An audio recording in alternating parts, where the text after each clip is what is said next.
Hey guys, it's been a while since my last upload. Um, Today, of course, we're definitely going to be playing a real classic today, but I got to do a bit of housekeeping first. The reason why I have not been uploading is because of several things like family plans, but mainly because in the arcade we've been facing some serious internet disconnects. You know, Wanga, and it's of course going to be powered by the internet, and it's only like half the total fun and depth that we usually get. And it's been quite a gamble going to the arcade, driving there using fuel, and then praying to God the internet has been going on. Even off recording, it's just been a real debate over money and time to keep going over there. So that's why I've stopped going to Wangan. I will return eventually. It's just that there are just far more important things to spend for, especially when you're adulting really hard. It's so much easier when you were still studying as a kid, but then you don't have as much money as a kid, you know? So, of course, the one gun content is not stopping, it's just taking a break because it's just been an absolute hit or miss days where I'm just putting up my camera and it's not working at all. I'm pretty sure most of you can understand. But today, moving on with that one, we're gonna be playing something that's very special to many of us who's been racing for all this time, and that is Need for Speed Underground. I can't believe it. It's been 20 years since this game has been released, and we're gonna relive those today. As soon as this begins, hang on. EA Games. There we go. You just don't get these like you know log in like startup screens like this My anymore. name is Mark DeVellis, and I race in the Toyota Atlantic Series.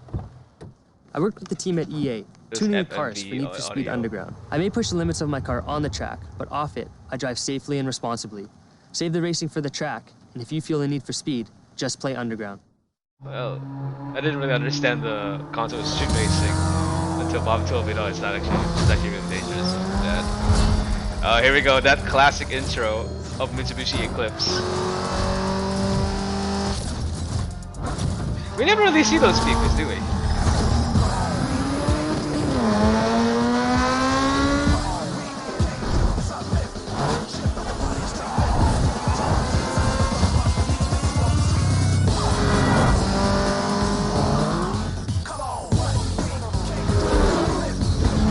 We don't really have that kind of custom support in the stereo until like the next game.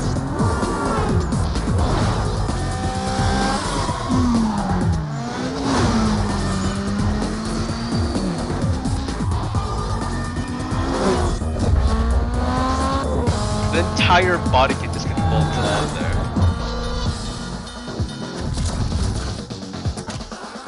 It's so much safer to put it on the steering wheel like in Fast and Furious. The backhand always gets me. Like I thought this was an Eclipse, but it turned into a Supra for a moment there with those clear taillights.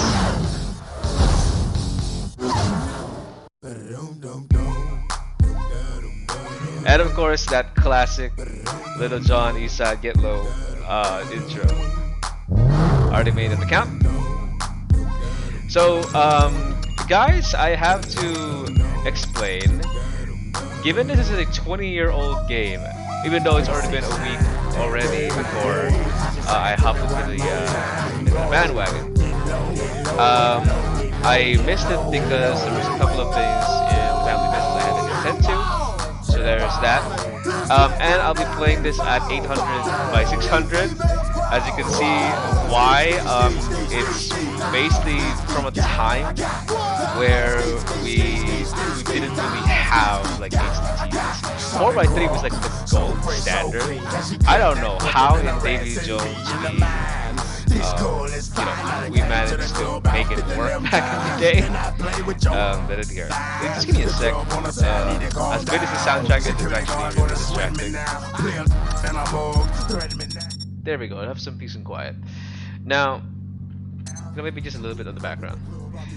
So the context for when I was in Need for Speed Underground when 2003, I was probably still like 7, 8 years old at the time, and I didn't really knew that Need for Speed was not just one game; it was a series.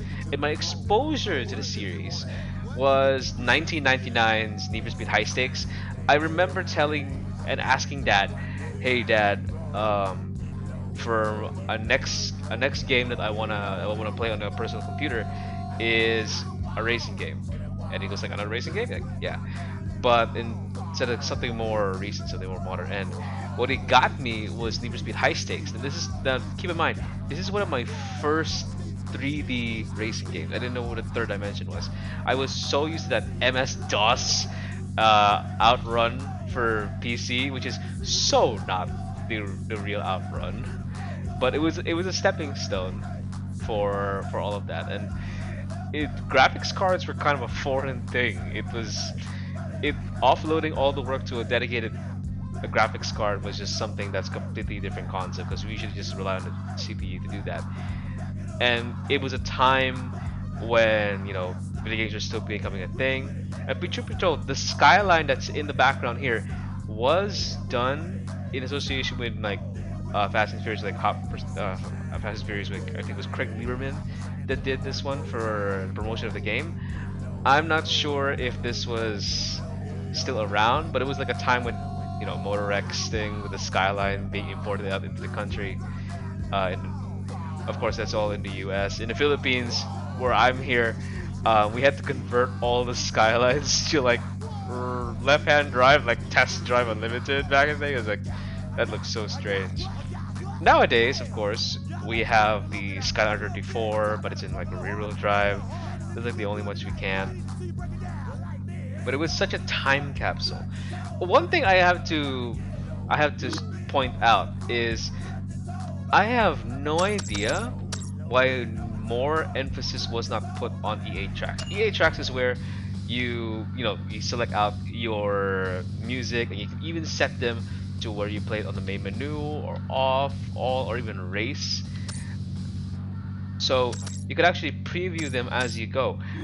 I really miss that feature where you could actually check the soundtrack and then put it up and then look up on like say on YouTube or even on I don't know what streaming service they had, but we all had to download our shit. Spotify was not exactly a thing in those days. God, there were so many things I had to do just to get the video. Fuck. But either way, I really wish this feature to check out the entire soundtrack was a thing. I think they stopped doing this in Undercover 2008. Because I remember Pro Street, you could still check the EA tracks, and they just basically removed this thing. Correct me if I'm wrong, I might have missed a Need for Speed, but they basically just removed this whole thing where you could check out the music and select where you want them to be. Had this feature was in Need for Speed Unbound, it would have been a full fix for the soundtrack where you could just simply turn off some of the worst music you'd ever hear. And speaking of music, I gotta point this out also is that I know like people like to harp on Need for Speed Unbound's soundtrack for having some of the worst music there is. Get this, every other Need for Speed, every Need for Speed had a soundtrack people didn't want to have or played in the background. That was a complete hit or miss. Unbound was flawed in a way that it only had one genre, but instead of that one genre, being consistent throughout, it was a different language. It was a different vibe in some places, and I get it's a hip hop centric game, but there was just hardly any variety. That could be a con depending on the subjectivity, but it just did not fit the vibe. Now, for context, I really did not like the soundtrack on some off-road racing games and destruction derbies. I'm sorry, flat out did not really click with me because I wasn't really a total punk rock person. I do love rock, but there's just some genres I just do not like metal. I'm sorry, Need for Speed Most Wanted 2005 people. metal was just something I just don't like. But it fit the game. It fit the game to a T. So it was part of the way. No, it wasn't part of the way. It totally fit the game. What am I saying? Underground, of course, was all about the hip hop and the music, and then in the racing, it was like full on teenage angst, like back in like total 2000s. It was like no holds bar, auditory assault. That was crazy. It just goes to show that every game that was made during that time, Need for Speed always had to capture the culture that was around that, and that was like the in thing back then. Remember when body kits were not a thing? No, they were a thing, but they were just completely out of fashion. Everybody's car looked the same. Now that body kits are coming back, everybody can have the same car, but could be completely different. That was like the holy grail of customization. I also would say too, the physics in this game is pretty floaty, especially when you crash. So let's go check out the games. So this is where the bulk of most games would be. This is where you'd spend most of the time like customizing, making your own thing. Because of course, in the context of 2003, the Need for Speeds prior were just mainly supercars. You simply took them as they are. It's all about a stat matching game, kind of like Forza and Gran Turismo for today.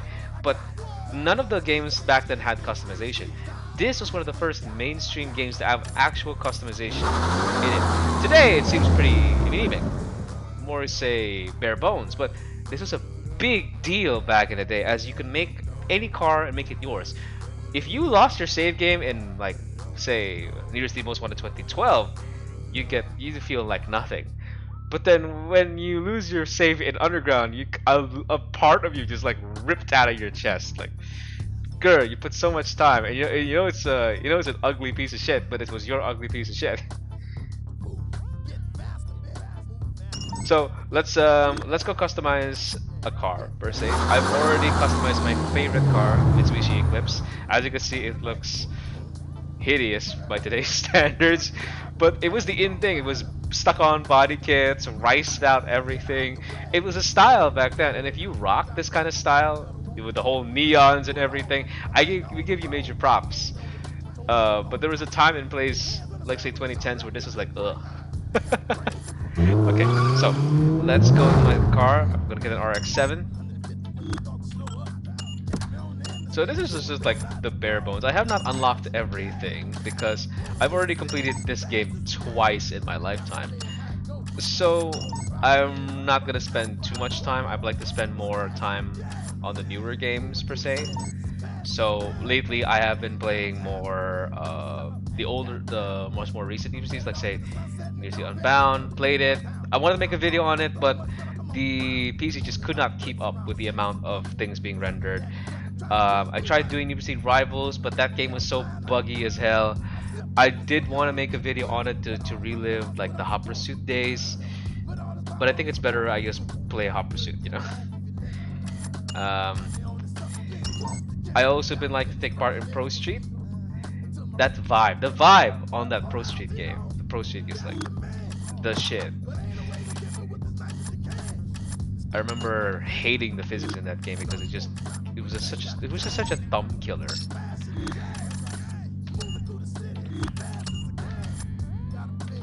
Man, I wonder what the brands felt like when they were rendering it. I'm pretty sure they were pretty stoked. Nah, maybe PPS. Yeah, that will work. This is when neon was first introduced in the whole game. Yeah, put it orange. Window tint. Damn, window tint was tinted colored windows were like the thing back in the day. But then visibility was now becoming a premium on that. So, oops. Remember the days when you basically put like decals and sponsorships? I know I know some manufacturers like put their stickers on there for their products.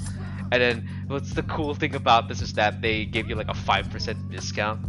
But then you have to like track every single part that was on the car just for the discount.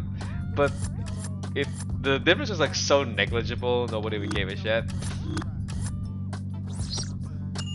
And of course the vinyls, like just full on like bodied vinyls. I don't have much time on this one, so I'm thinking I'll just put this X mod. Oh god, it looks hideous. You know what? I'll just put like what? Oh crap. Okay, we'll just layer things on. Just layer things on just for a little bit. Where's that single stripe? I think I just missed it.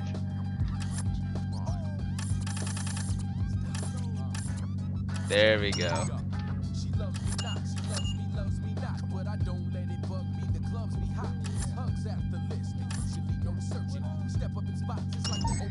Yeah, we'll do that one. Popping up the hood just to make your upgrades.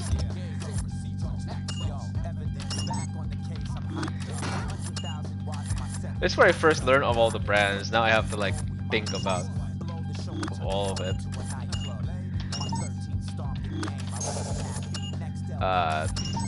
Shove the squirrels inside the car.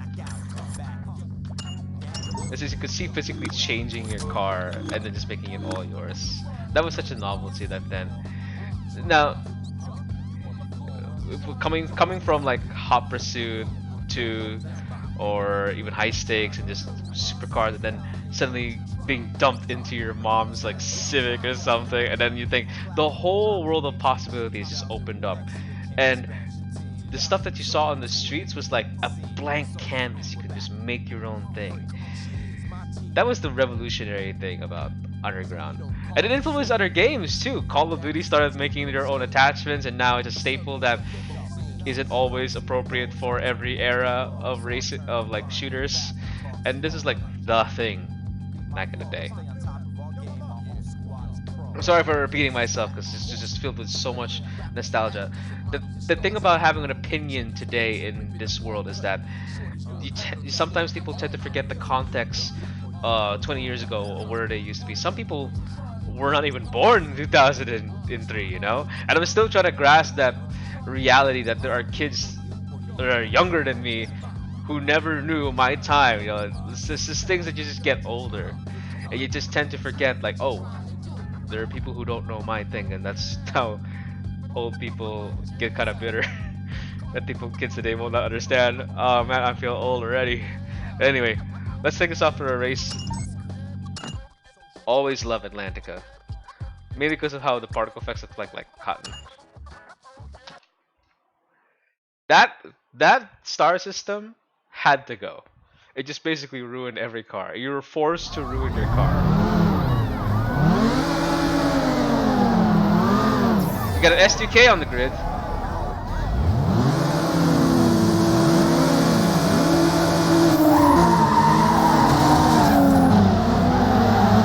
Man, I forgot I toned the music down.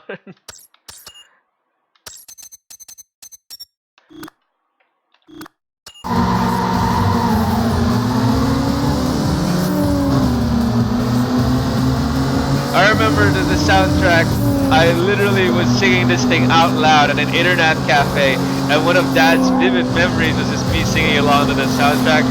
I was so into it that everybody was looking at me funny in the internet cafe, and I was like the noisiest person there is. I still am.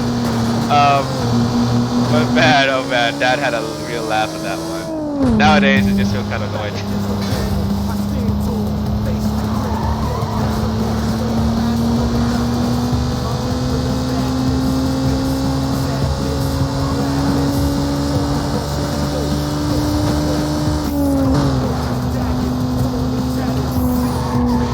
So much blur that sometimes you just can't even see what's in front of you. But I like that, you know, this is like before Need for Speed got open world. So it was, you were able to put these tracks together on the city, and then you can just pack so much detail into the track itself instead of having to spread out your efforts to making the place big. Yeah, it didn't really make sense because look at this. I just went to a junkyard, into a construction site, and then into like a promenade place. None of this made any sense in a city where it just transitioned. I used to think that this would be like someone's fever dream, and it was in the intro.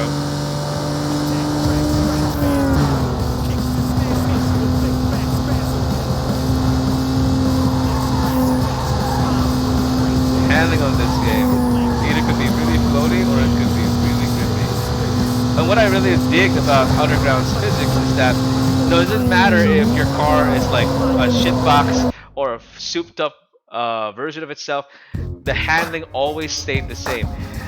Whether you're driving slow or you're driving fast.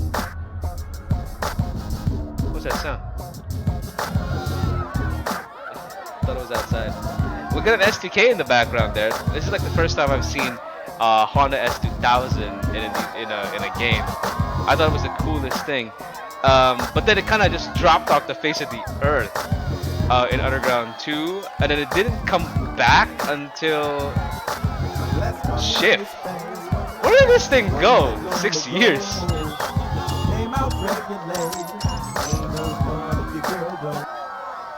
It's like S1000 was like dropped off the face of the earth, and then it was so sad hearing it get out of production in 2009.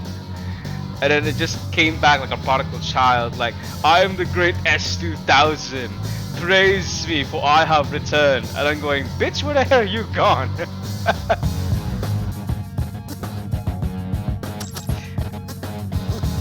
Let's do a bit of drag racing, yeah?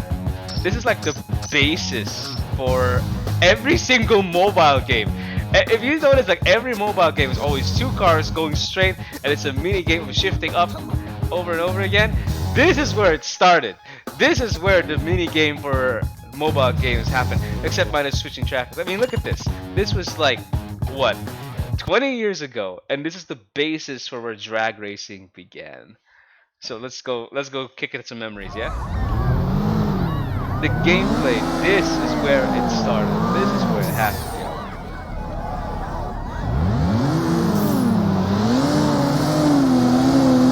Alright! Alright, perfect shift. Over revved it there. There's a tangible slight boost, not too exaggerated. There's that one scene from Fast and Furious you have to replicate and beat this one.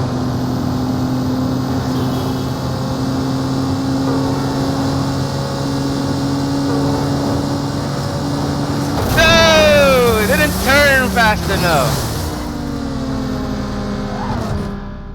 I always love that jump at the end though. Maybe the license plate and the signs just came off.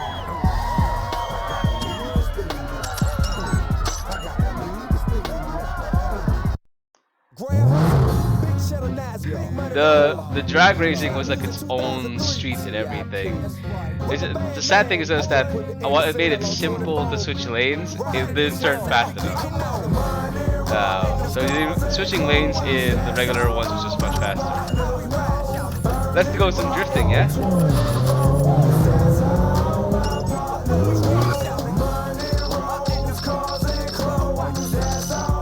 These were just the Street X courses in the next game, really. Yes, I am driving a Dodge Neon, and that was like the awesome thing about Need for Speed. It's like they were like the Call of Duty of racing games, meaning you could take any car and simply make it work. Even if it's totally implausible, it will still be competitive in a way. Of course, you'll have a harder time. That just goes to show that you can actually build an attachment to your car. That's how you do it. And I know this looks really unrealistic. Who cares? We already have so many realistic racing games, anyway, that something a little bit of fun would be so much more welcome. And look at this. It's a front-wheel drive Dodge Neon, and we're just drifting it around turns. It made us all believe that front-wheel drive can drift, even for a little bit.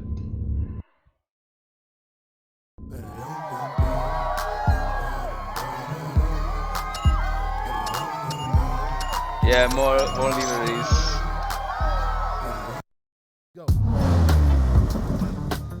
All these are musical exclusives, man.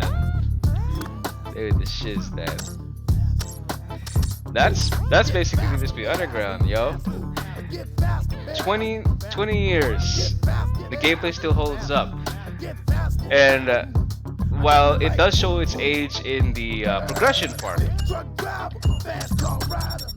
I definitely would say that Everything formed the basis for how Black Box was done on this one, and the seeds of underground is so sewn in that other genres start taking pieces out of it.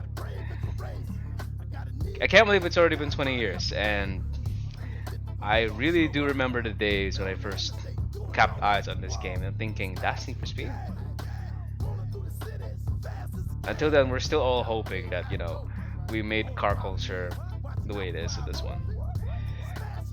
Is there something that modern day Need for Speeds can learn from this? Personally, there are some features I really wish, especially the EA track, that would come around. Physics, I definitely would love to turn my car and not tap the drift.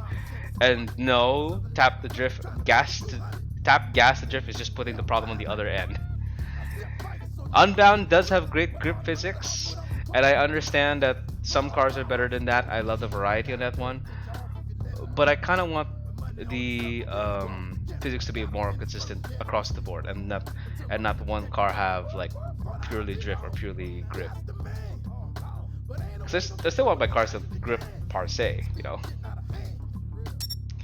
So, is there is there a chance for Need for Speed to come back? I do know that the We Want Need for Speed hashtag has been going on, and I too wanted to fall into that bandwagon. And I would have done it until I saw Dustin Eden's video, where Need for Speed really needed to take a break. And personally, I say, yeah, Need for Speed definitely should take a break. Doesn't matter if they release a game to this year, next year, or a couple more. It's just become such a rehashed thing that a break is what we need. A real shake up to the formula. Heck, I wouldn't even mind going back to Hot Pursuit style racing. I really dig Hot Pursuit's like simplistic gameplay and just the cop chases in general. Now, if I could quote the words of Mick Gordon, to change the outcome, you need to change the process. And I believe Criterion has pretty much run their course when it comes to making racing games. We've been using the same kind of drift to break kind of gameplay since the Burnout series.